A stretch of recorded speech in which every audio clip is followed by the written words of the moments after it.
నమస్తే, నా పేరు శివాజీ.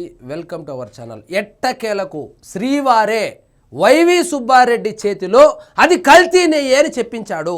ఇదే ఛానల్లో 250 వీడియోలు చేసింట కల్తీ నెయ్యి గురించి. సో మనం కల్తీ నెయ్యి అని చెప్పడం, వాళ్ళు కల్తీ నెయ్యి లేదని చెప్పడం. సాక్షాత్తు మాజీ ముఖ్యమంత్రి అయినటువంటి జగన్మోహన్ రెడ్డి గారు ఈ కేసు బయటకు వచ్చినప్పుడు అసలు కల్తీ జరిగేటువంటి అవకాశమే లేదు, చెక్ చేయకుండా ఒక డ్రాప్ నెయ్యి కూడా లోపలికి పోదని చెప్పాడు కదా.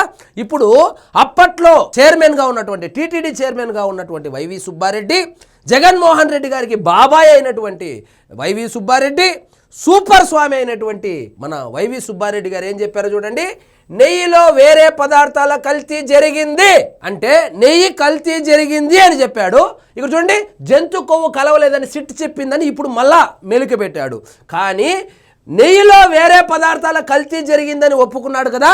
మరి ఆ కలిసినటువంటి వేరే పదార్థాలు ఏమి అని సిట్టోళ్ళు ఏం చెప్తున్నారు తెలిసిన? ఈస్టర్ కలిపారు, మోనోగ్లిజరిన్ కలిపారు, అదేవిధంగా ఎసిటిక్ యాసిడ్ కలిపారు అని చెప్తున్నారు. ఈ 3 రసాయనాలను కలిపి సింథటిక్ నెయ్యిని తయారు చేశారని చెప్పి సిట్ అధికారులు చెప్తున్నారు. అరే ఇది పెద్ద సమస్య వచ్చింది. ఈస్టర్ ఎలా తయారు చేస్తారు, మోనోగ్లిజరైడ్ ఎలా చేస్తారు, ఎసిటిక్ యాసిడ్ ఎలా తయారు చేస్తారని చెప్పి సెర్చ్ చేస్తే జంతు కొవ్వు నుంచి తయారు చేస్తారని. సో సిట్ అధికారులు ఇప్పుడు కేవలము డైరీల మీద మాత్రమే కాన్సన్ట్రేట్ చేశారు కాబట్టి అది కల్తీ నెయ్యి అని బయటపడింది. ఇప్పుడు ఆ ముడి సరుకు ఎక్కడి నుంచి కొనుగోలు చేశారు? ఇప్పుడు ఏమంటున్నారు, ఆఫ్రికా నుంచో బయట దేశాల నుంచో కొనుగోలు చేసినామని చెప్తున్నారు. అక్కడికి వెళ్ళి విచారణ చేస్తే ఈస్టర్ ఏ కొవ్వుతో తయారు చేస్తారు, లేదా ఏ రసాయనాలతో తయారు చేస్తారు, ఏ ముడి సరుకులు వాడి తయారు చేస్తారు, మోనోగ్లిజరిన్ అంటున్నారు కదా, అది ఏ విధంగా తయారు చేస్తున్నారు. ఇక్కడ చూడండి, నేను చెప్పేది కదా, అది కూడా నేను చెప్పారు.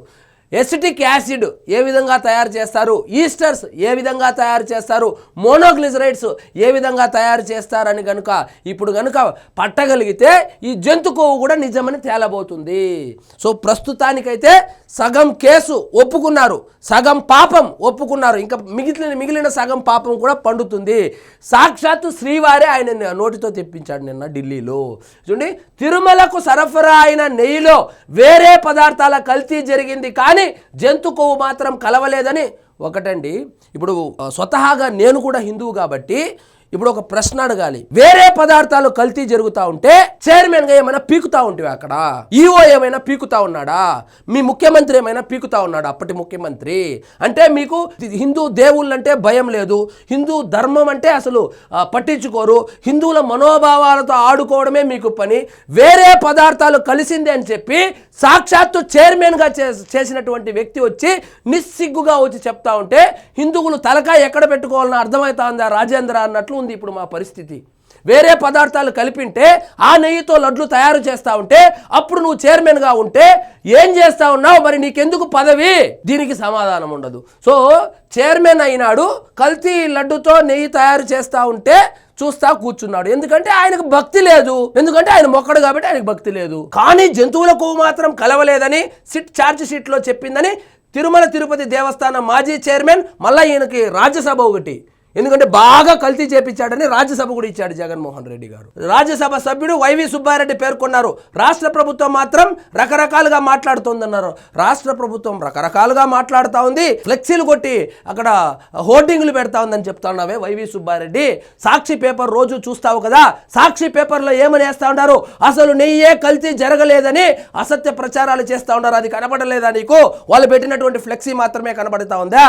సో సాక్షాత్తు సుప్రీంకోర్టు నియమించినటువంటి సిట్ ఇది అసలు నెయ్యే కాదు, కెమికల్స్తో తయారు చేసినటువంటి సింథటిక్ గీ అని చెప్పి రిపోర్ట్ ఇచ్చిన తర్వాత కూడా క్లీన్ చిట్ వచ్చేసింది అని చెప్పి సాక్షాత్తు మాజీ ముఖ్యమంత్రి జగన్మోహన్ రెడ్డి గారు చెప్పడం ఏంటి? ఆయన మానసపుత్రిక అయినటువంటి సాక్షి ప్రతిరోజు అశుద్ధాలు ప్రచారం చేయడం ఏంటి? తప్పు కదా ఇది. మీరు చేస్తేనేమో సంసారము, ఇతరులు మీరు ఆ విధంగా తప్పుడు ప్రచారాలు చేస్తూ ఉన్నారు కాబట్టి నిజాలు జనాలకు తెలియాలి కాబట్టి అక్కడ ఉన్నటువంటి హిందూ సంఘాలు అక్కడ పోస్టర్లు పెట్టారు. తప్పేముంది దాంట్లో? మీరు చేసినటువంటి తప్పు జనాలకు తెలియాలి, వీళ్ళు చేస్తున్నటువంటి అసత్య ప్రచారాలను తిప్పికొట్టాలని పోస్టర్లు పెట్టారు. దాంట్లో తప్పేముంది? సో వీళ్ళు మాత్రం చేసుకోవచ్చంట. సాక్షి పేపర్లో ఎవడో హిందూ సంఘాలు, శ్రీవారంటే ఇష్టం ఉన్న వాళ్ళు, భక్తులు ఎవరైతే ఉన్నారో వాళ్ళు ఫ్లెక్సీ పెట్టకూడదంట. సో మొత్తానికి నెయ్యి వేరే పదార్థాలతో కల్తీ జరిగింది అంటే అర్థమైందంటే కల్తీ నెయ్యి వాడాము, కల్తీ నెయ్యితోనే లడ్లు తయారు చేశాము, 250 కోట్ల రూపాయలు కుంభకోణం జరిగింది, 20 కోట్ల లడ్డూలు తయారు చేశాము, 100 కోట్ల మంది హిందువులకు తినిపించాము అని సాక్షాత్తు జగన్మోహన్ రెడ్డి గారి బాబాయ్ అయినటువంటి వైవి సుబ్బారెడ్డి గారు, అప్పట్లో చైర్మన్గా ఉన్నటువంటి వైవి సుబ్బారెడ్డి గారే ఒప్పుకున్నారు. ఇకనైనా జగన్మోహన్ రెడ్డి గారు మీరు ఒప్పుకుంటారో లేదో ఇంకా మీ విజ్ఞతకే వదిలేద్దాము.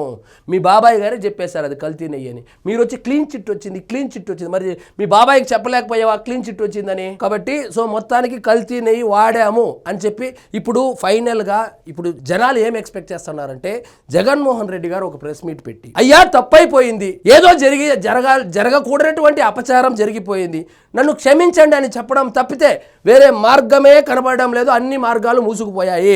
సాక్షాత్తు వాళ్ళ బాబాయే వచ్చి చెప్పాడు. సో ఇదండి ఈరోజు మన టాపిక్. మీకు ఈ వీడియో నచ్చినట్లయితే లైక్ చేయండి, షేర్ చేయండి, ఛానల్ మాత్రం సబ్స్క్రైబ్ చేసుకోవడం మర్చిపోవద్దు.